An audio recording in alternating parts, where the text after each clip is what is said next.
makinig kayo. May gusto lang akong iparating sa inyo.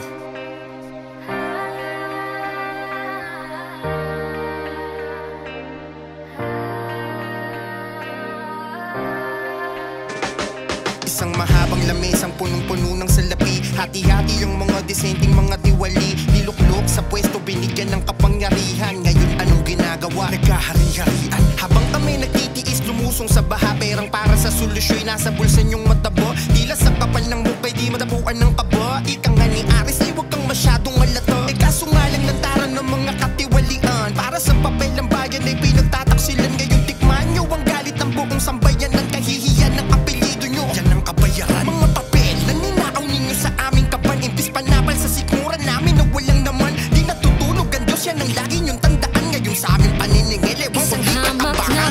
Papel na madali lang gustutin, pero ang katotohanan ay kayang baliktarin.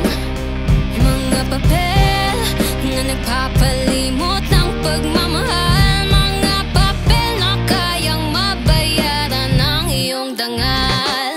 Isang hamak na papel na madali lang gustutin, pero ang katotohanan ay kayang baliktarin. Mga papel na kayang bayaran ng iyong dangal. Mga papel na